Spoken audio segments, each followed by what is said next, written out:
Brito versus ATF. Remember that name? That's the lawsuit that got the nationwide pistol brace injunction. Now, separately, have you always wondered what it would be like to be one of the lead plaintiffs in such a lawsuit? Well, today you're going to find out. I had the opportunity to sit down with Mr. Gabe Tauscher, Marine Corps veteran, and also defensive gun use survivor. You may remember him from that video linked in the description box below, where he detailed the 15 times that he was shot within 21 feet by a .45 ACP. Again, linked in the description box below. Well, he got on board enthusiastically for suing the ATF about their pistol brace rule. And I got on board very enthusiastically with the idea of sitting down and chatting with him about that. So guys, let's get into it.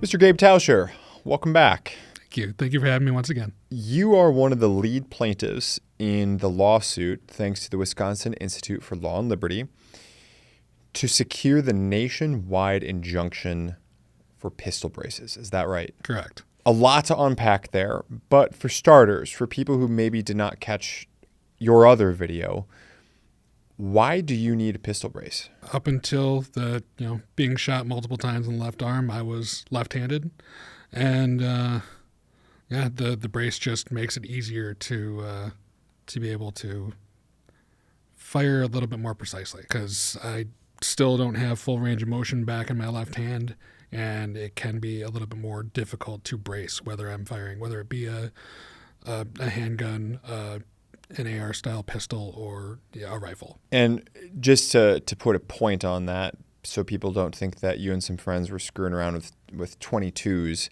out in the woods somewhere. Someone tried to kill you with a .45 ACP and you were shot 15 times. Correct.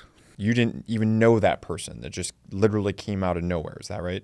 No, I knew of him, but we had never had a conversation prior to that morning. Okay, so just so we can kind of close that loop off, and if you want more information on that, we'll put the link to that video in the description box below. So you found yourself shooting stabilized braced pistols, and then the ATF says, no more. They're all short barrel rifles. They need to be registered where legally possible. I think offhand, there's about 11 states where that's just a non-starter.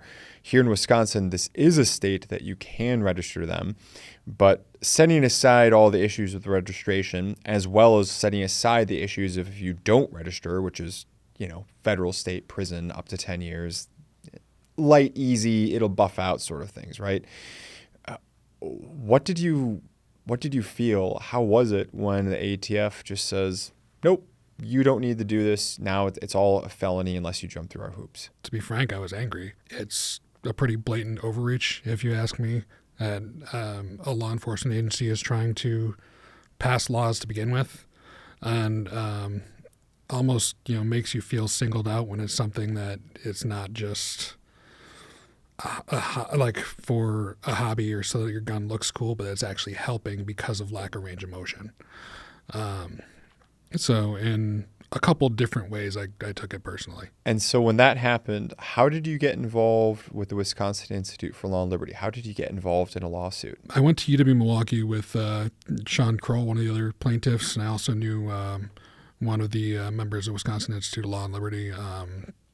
I talked to Sam, and he put me in touch with the council, and it was a no-brainer. It's something I believed in. I'm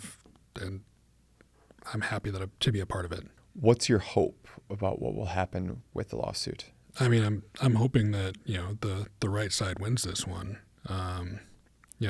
It starts with pistol braces, but I would be a plaintiff in a lawsuit about SBRs or even the NFA as well. I've voted Libertarian in every election since I was old enough to vote. So, if I was allowed to, I would own a 240. That sounds expensive to feed these days. Yes, it does. That's a lot of reloading. Okay, so most people are not frontline plaintiffs in a major lawsuit against a major agency of the United States. What is that like? I got to take a second and actually think about that one. Never been asked that before. Well, that seems like a natural moment to remind you that if this is something that you're enjoying, if you want to be able to support Gabe and, of course, all of his efforts, and men and women like him as well, who are willing to, frankly, be on the front lines fighting the good fight with organizations such as the Wisconsin Institute for Law and Liberty, but, of course, many others, FPC, GOA, SAF, National Association for Gun Rights, you name it. There's so many out there. Be sure to show your support by hitting that like button. Drop a comment down below to let them know that you're out there, you hear them, you support them. Look forward to joining that discussion later. And of course, if you just caught us while browsing through, don't forget to hit that subscribe button to make sure you don't miss any of our future content. Now, let's get back to Gabe. It feels good. Sometimes it doesn't feel real, but I feel like I'm doing the right thing. And I've gotten a lot of, positive feedback from some people that I both know and don't know on social media, from the firearm community, from the, Second Amendment community. It still sometimes doesn't feel real that I got to be one of the ones that's carrying this torch, but I'm happy to be one of the people doing it. And not only one of the ones carrying this torch, but look, there's a lot of different groups and there's a lot of different lawsuits that got filed in response to the pistol brace. You're the one that got the injunction. So that's got to feel good, right? It feels really good, yeah. How did you get that information? Like, when the injunction was granted, did you get a call from one of your lawyers? Like, what happened? We're part of a big email chain, and they keep us very up to date on anything that we might not know about.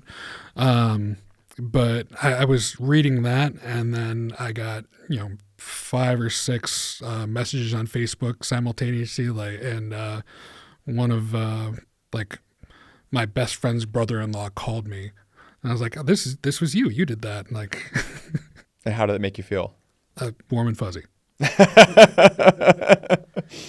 What you said something before, rewinding things back a bit, where you described this as an overreach by law enforcement. Of course, we're specifically talking about the Bureau of Alcohol, Tobacco, Firearms, and Explosives.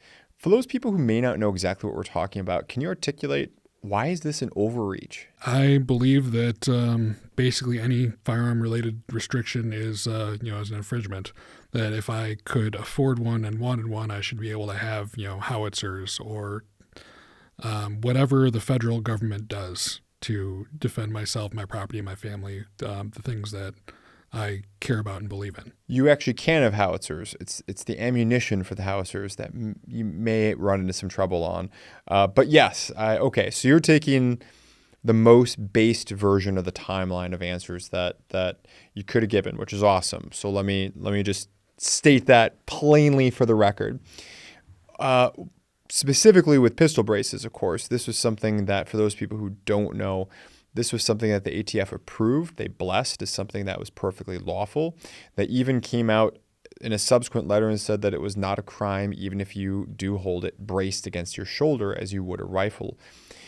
And then that all changed when, after potentially, we don't have the exact numbers, but potentially multiple millions of individuals went out, spent their hard-earned money purchasing these devices to help enjoy their own personal property that they legally acquired, give them better accuracy, maybe for people who have range of movement issues or whatever else the case may be, allow them to do something they couldn't otherwise do in the first place, or if not, to at least do it much better than maybe they could otherwise. And suddenly the ATF says, nope. If you live in one of these 11 states, you're just completely out of luck. And those of you who aren't in one of those 11 states, you have to register or prison. Am I getting that about right? Yeah. And I mean, if you ask me, it's kind of a slippery slope too, where if the ATF can, write rules that become laws as freely as they decide to that day, where do they stop?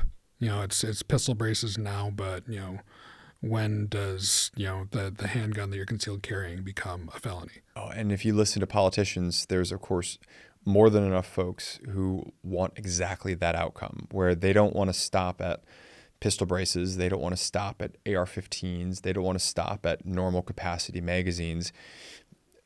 I recently saw an article headline a couple weeks ago where it said that I don't even want, not Tom Grieve. Let me be clear to the comment section. This is not me talking, but the politician was saying, I don't even want revolvers to be legal.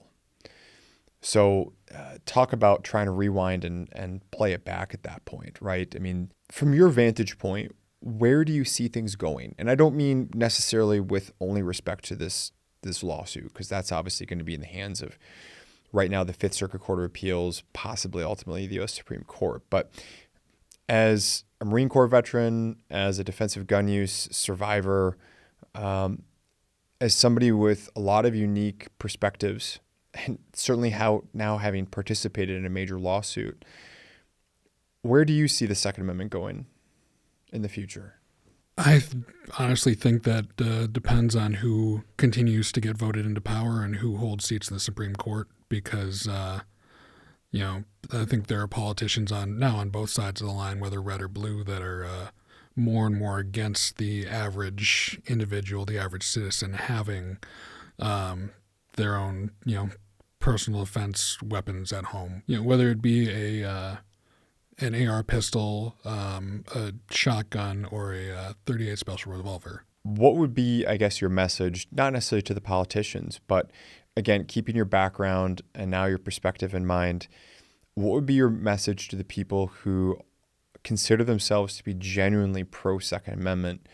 What do you feel like they could be doing more? As a Marine veteran, some of the feedback I've got that's kind of ignited the flame a little bit was, standing up to the federal government is continue on the oath that we swore as, to the American people.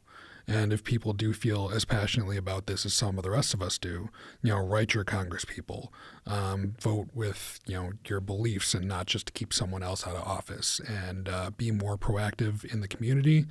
And maybe sue the ATF yourself. That's a good notable quotable there. What would be your message to the people who maybe don't share our convictions about the Second Amendment, who do think that it's for flintlocks, it's for hunting, it's for a militia only, it's a communal right, not an individual right?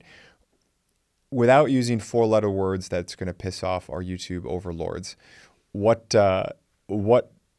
feedback, what advice, what perspective would you share with those folks? This is something I've thought about a decent amount lately, as I've realized that I don't really fit in with the gun violence survivor movement, because I took what happened and chose to face my fear instead of living in it.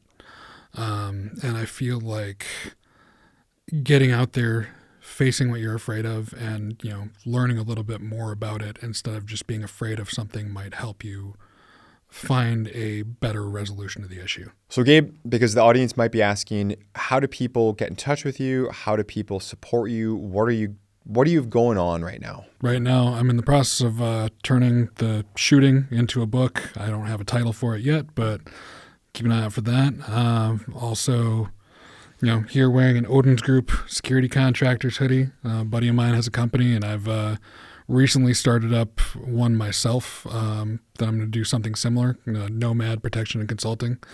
And if you're looking for a good, solid EP detail, should look into Irregular Solutions Consulting. Sounds good. And we'll make sure that all those links are down in the description box below. Sounds good. So guys, be sure to check out, of course, those links. Find a lot of great ways of supporting a great man, Mr. Gabe Tauscher. Again, that's linked in the description box below. Of course, we thank you for sticking around with us to the very end. And as always, we will be happy to reward you for that with our quote of the day. This one comes from noted Roman author Seneca. We are always complaining that our days are few and acting as though there would be no end to them. So what are you going to be doing with this next day given to you? Week, year, you name it. Find something useful. Again, I look forward to joining you in the comments section below. Till next time. Thanks for sticking around to the end of the video. If you enjoyed this one, please feel free to check out some of our other great content, and we'll see you in the next one.